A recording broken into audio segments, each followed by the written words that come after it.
Christ.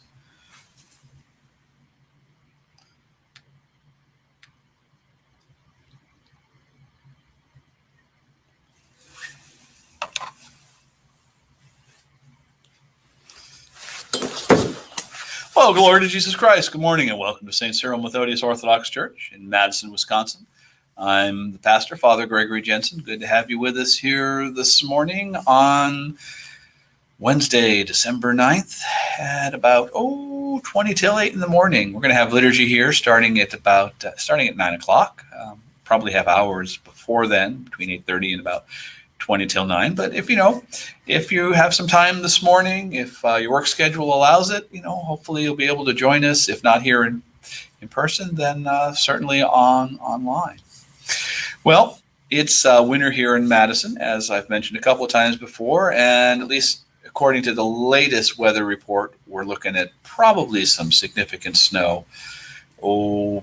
Friday or Saturday, which is very exciting. But at the moment, the weather is gray, but not too bad, though it is pretty cold this morning. I made the mistake last night of packing my car up to come to liturgy and putting my vestments in the trunk. So they've been out in the cold all night. I am not looking forward to putting those on. Hopefully they'll warm up a little bit.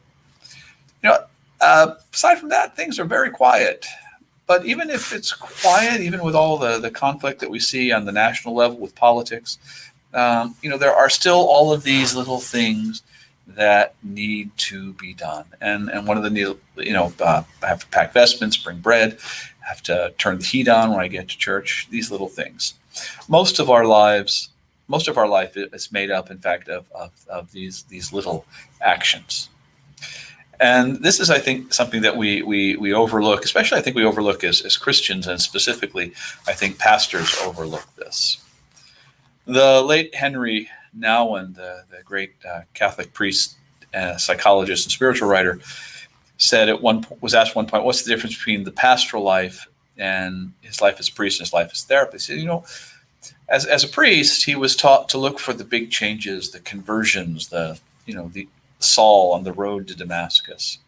And he said as a therapist, he was more concerned with the small changes, what one of my professors called the least noticeable improvement.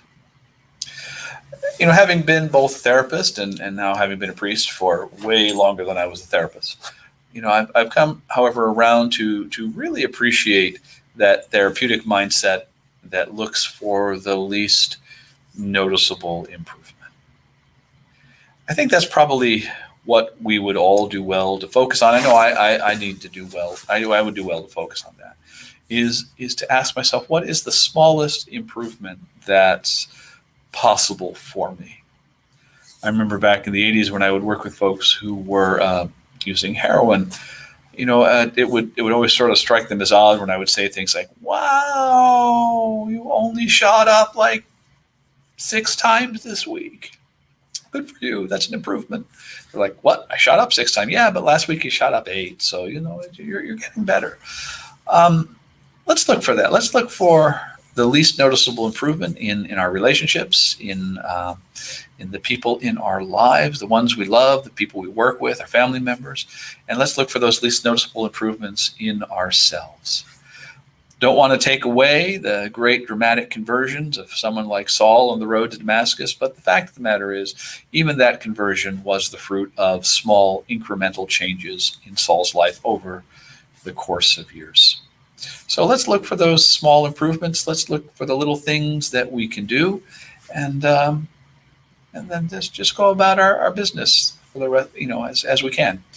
Well, it's coming up on 7:15, so I should probably sign off and get ready for liturgy. So again, liturgy starts at 9 o'clock, an hour and 15 minutes from now. If you can join us in person, you're welcome. If you can join us online, that's great. If you are joining us online, give us a thumbs up or a heart, make a comment, anything, so that we know we're there. We're there. We got actually a couple of people watching now, so that's great. So anyway, see you in a little. Thanks, and God bless everyone, and bye-bye.